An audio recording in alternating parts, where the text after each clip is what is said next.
Sister kicked me out, and my parents supported her. Now your room will be hers.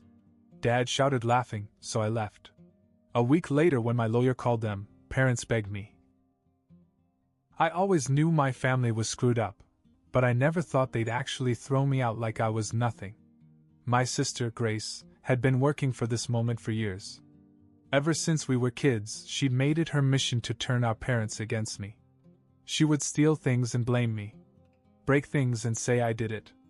Make up stories about how I was lazy, disrespectful, or just a burden. And my parents? They always took her side. No questions asked? I remember one time when we were younger, Mom's purse was on the counter, and later that day she noticed some money was missing. Grace immediately gasped and said, "Derek took it!" As if she had just cracked the case. I hadn't even been near the purse, but it didn't matter. Mom's face fell in anger, and before I could get a word out, she was screaming at me that I was a liar and a thief. Meanwhile, Grace was standing behind her, smiling. She always did this. And every time she got away with it, she pushed a little further. First, she tried to convince them to throw me out by lying about me. Saying that I was disrespectful, that I never helped around the house, that I stole from them. But even though they acted like they believed her, they never actually made me leave. Not until she just asked. The night before my birthday, I heard them talking about it. I was already in bed, half asleep, when I heard my door creak open slightly. I stayed still, breathing slowly, pretending to be asleep. My mom whispered, "He's asleep," then gently closed the door. I thought they were just checking on me, but then I heard them go back down the hall, their voices low. That's when I heard Grace speak. "I want him gone." That woke me up quickly. I stayed very still and listened. "He bothers me and I'm tired of it," she continued. "I don't want to live with him anymore. I don't see why I have to share a wall with him. I want his room. I want him out." Dad barely hesitated. "Then tell him to leave. We'll support you." That was all it took. No discussion, no worries about where I'd go. Just a simple agreement, as if getting rid of me was as easy as deciding what to have for dinner. Then my mother laughed. "Your room is finally going to be bigger. We can knock down the wall and connect it. You deserve it." My stomach felt like it had dropped out of my body. They weren't just okay with it. They were excited. I lay there staring at the ceiling, my heart pounding. I wasn't even angry at that moment. Just numb. I guess part of me had always hoped, foolishly, that deep down they cared about me. That maybe one day I'd do something right in their eyes. But this? They didn't even hesitate. I didn't sleep much that night. The next morning I sat at the breakfast table waiting for them to say it. They thought I had no idea what was coming. Grace took her time, scrolling through her phone, eating her toast, dragging it out like she was savoring the moment. Finally, she looked at me with that smug little grin and said, "You should start packing. We've decided it's time for you to leave." I looked at my parents. Dad was drinking his coffee like nothing was wrong. Mom was focused on her phone like it was just another morning. She finally looked up at me. "It's for the best. Grace deserves more space. She's a wonderful daughter and she deserves it. She's earned it." As if I were something she had worked hard for. Grace smiled. "So you'll be gone by tonight, right?" I didn't say anything for a few seconds. I just looked at her, trying to understand what I had done wrong besides being born. I swallowed hard. "Yeah." Grace beamed like she had just won an award. I packed my things that night. Not that I had much. Just some clothes, my phone charger, and what little money I had saved. It was just enough for a cab. I could hear them laughing in the living room as I stuffed my life into a bag. When I stepped outside, I didn't even get a goodbye. Dad just slammed the door behind me. I stood there for a second, staring at the house I grew up in, then I turned and walked away. I knew exactly where I was going. To Grandma and Grandpa's house. I walked to the end of the street and hailed a cab. I had just enough money to get to my grandparents' house. They lived about 30 minutes away, and I spent the whole ride staring out the window, trying not to think about the fact that my own parents had just thrown me away like garbage. When I finally got there, it was late. I stood at their door for a second before knocking, suddenly feeling stupid. What if they didn't want me either? What if I had no place to go? A few seconds later, my grandmother opened the door. She was wearing her robe, her face full of concern. "Derek?" I tried to say something, but my throat tightened. She pulled me inside without another word. "What happened? What are you doing here so late?" I swallowed hard. "Mom and Dad kicked me out." Her eyes widened. "They what?" So I told her everything. How Grace had always been against me. How she finally convinced them to get rid of me. How they didn't even hesitate. I didn't want to, but when I was done talking, I couldn't stop the tears from coming. I hadn't let myself react back at the house. I had kept it all inside. But here, standing in my grandmother's warm kitchen, it hit me all at once. She hugged me tightly. "Oh, honey." Then I heard a voice behind me. "What's going on?" I turned around. My grandfather was standing there, his face hard. He had always been a quiet man, the kind of guy who didn't talk much, but when he did, people listened. I quickly wiped my face. "Mom and Dad kicked me out." His jaw clenched. "They did what?" Grandma told him everything I had just told her. As she spoke, his face grew darker and darker. When she finished, he sat down at the table and was silent for a moment. Then he said, "And where exactly do you think they got this house?" I frowned. "What do you mean?" Grandma sighed. "Your grandfather bought this house for them when they got married." That took me by surprise. I had never thought about it before, but it made sense. My parents had always struggled financially, but they had owned this house for as long as I could remember. I just assumed they got lucky or something. Grandpa shook his head. "They think they can kick my grandson out of a house I gave them? No. It doesn't work like that." He pulled out his phone and scrolled through his contacts. "I'm going to fix this." Then he looked at me. "You trust me?" I nodded. He handed me a small piece of paper with a phone number on it. "Call this man tomorrow. His name is James. Tell him who you are and explain the situation. Then don't do anything else. Just wait." I didn't quite understand what was happening, but I nodded again. Gran made me some tea and we sat in the kitchen for a while. She kept shaking her head and muttering that she couldn't believe what my parents had done. I could barely take any of it in. The exhaustion was starting to set in and I felt like my brain was on autopilot.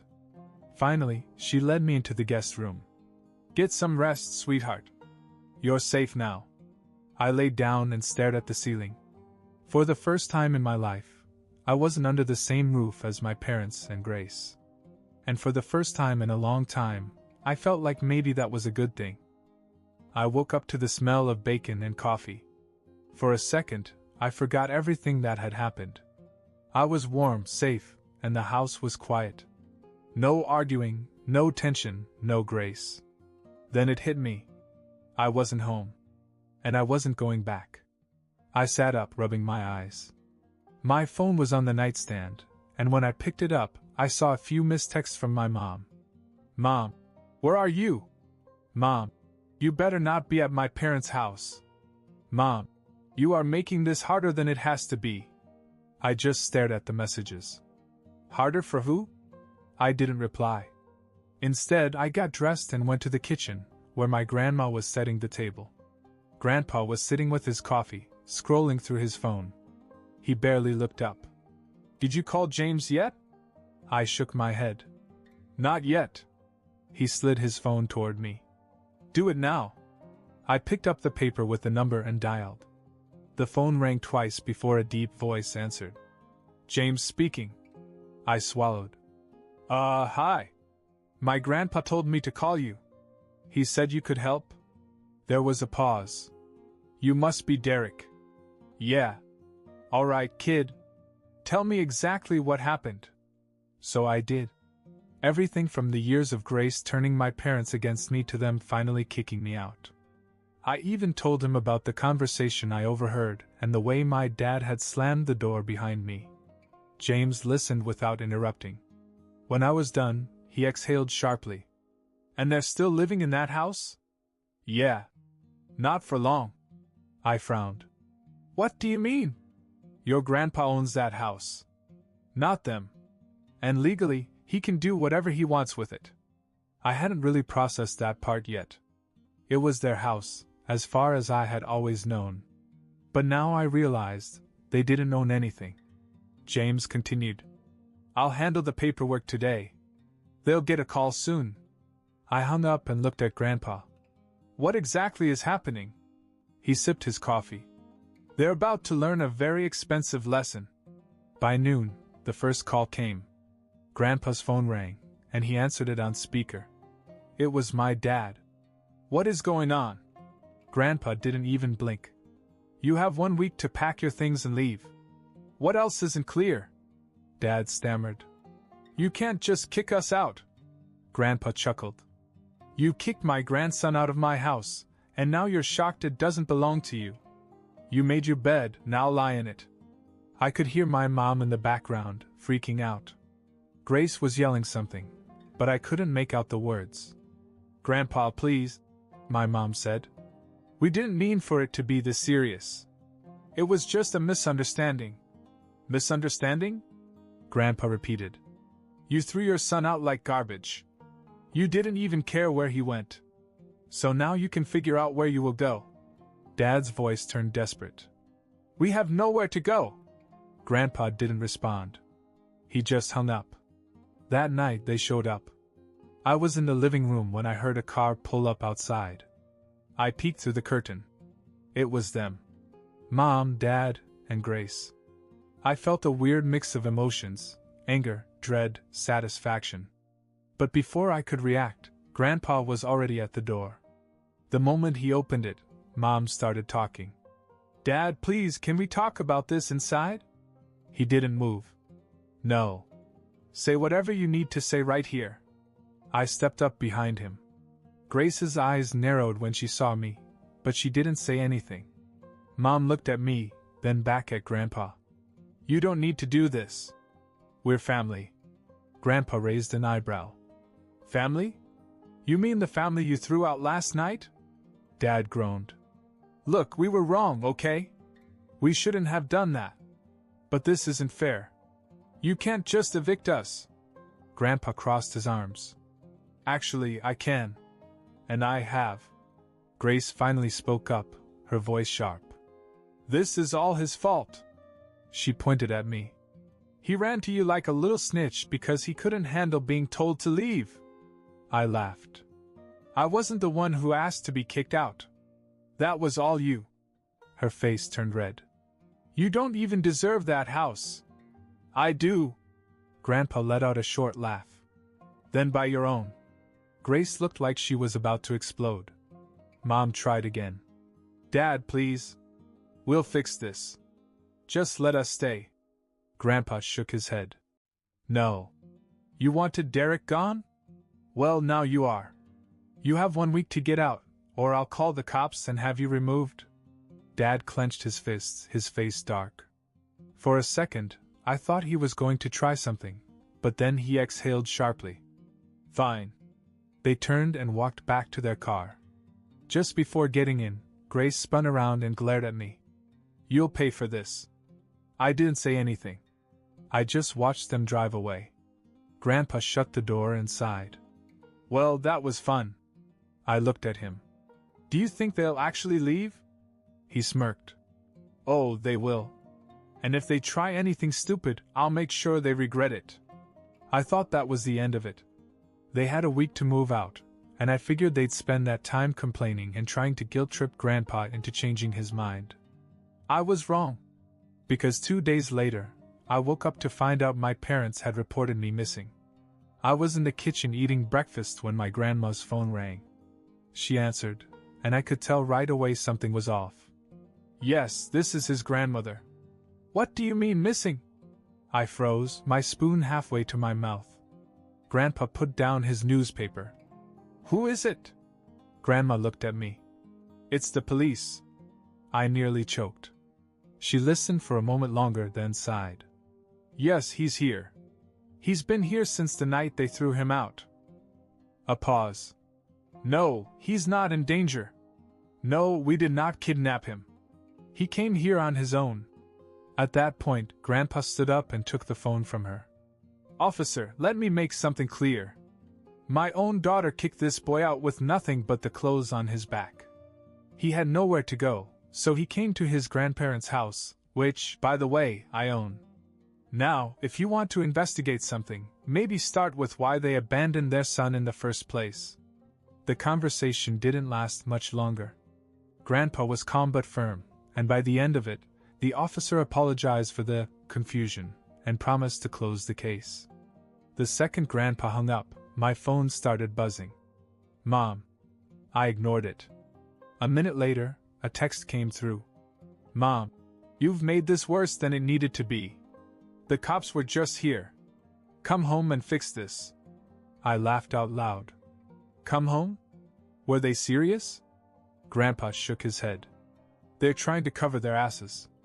They probably realize how bad it looks that they kicked you out, and now they're panicking. I thought that was the end of it. I was wrong. Again. That night they broke in.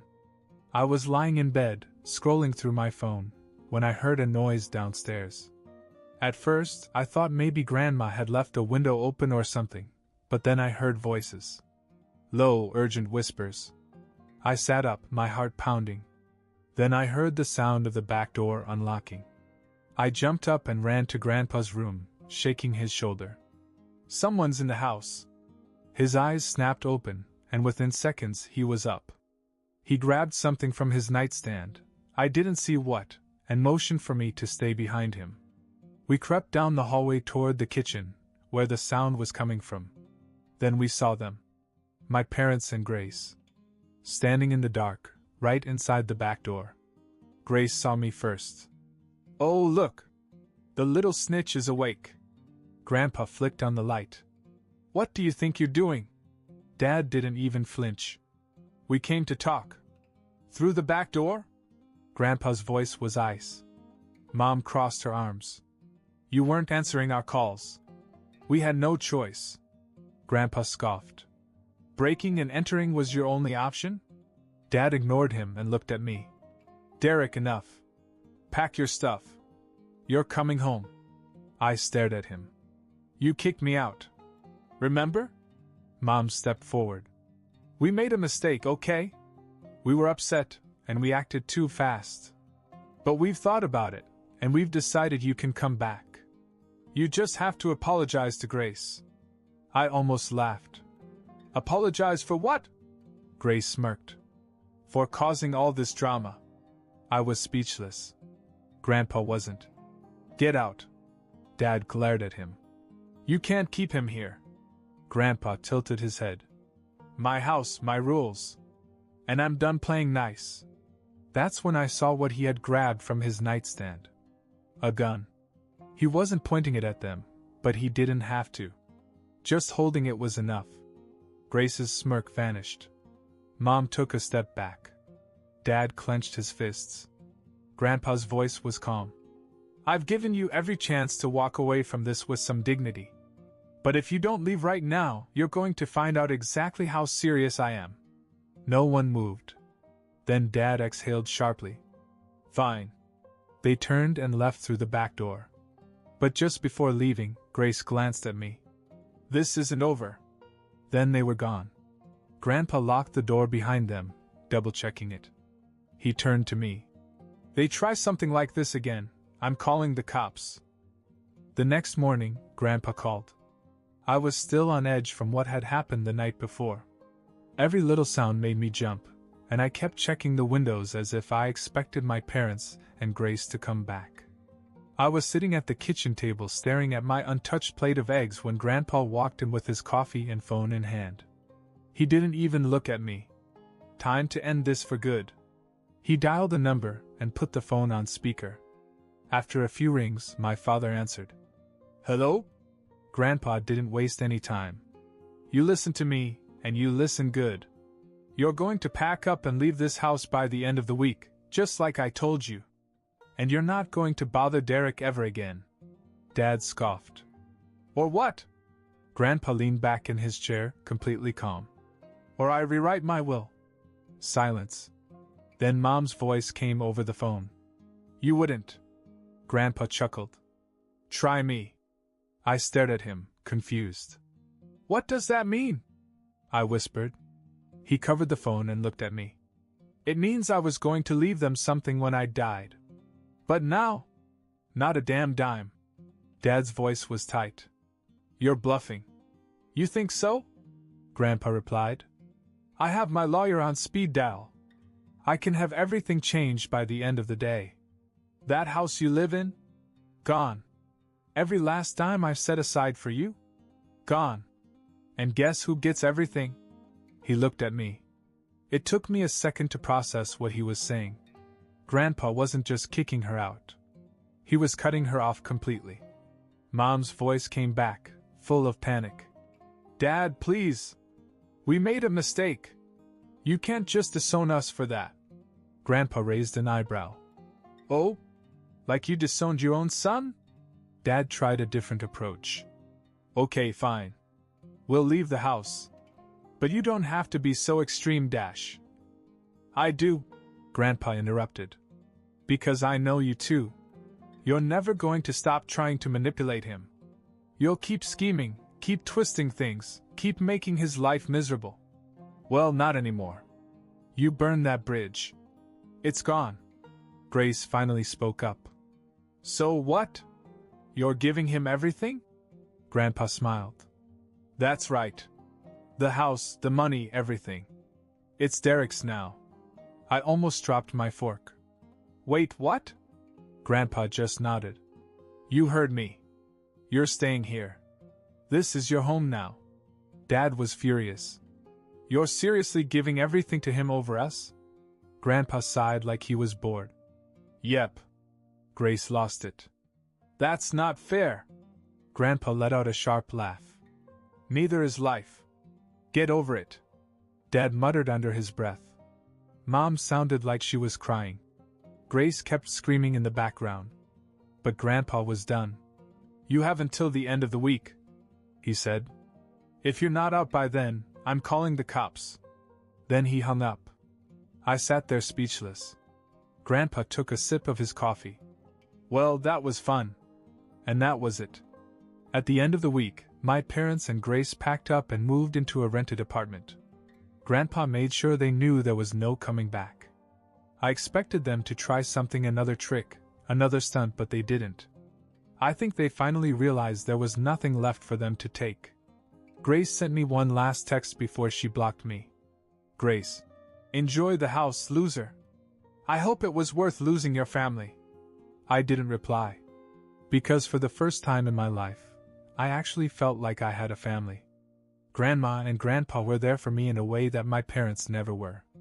They supported me, encouraged me, and for the first time, I wasn't just tolerated in my own home, I was wanted. A few weeks later, Grandpa sat me down and handed me a set of keys. You belong here, boy, he said. This house is yours now. I stared at him, completely overwhelmed. Are you sure? He nodded. I've never been more sure of anything. And that was that. I moved into the house permanently, and life finally started to feel normal. Peaceful. No more walking on eggshells. No more fighting to prove myself to people who never really cared. As for my parents and Grace, they never tried to contact me again. I guess once they realized I was no longer a resource for them to use, they stopped caring. And honestly, that was fine with me.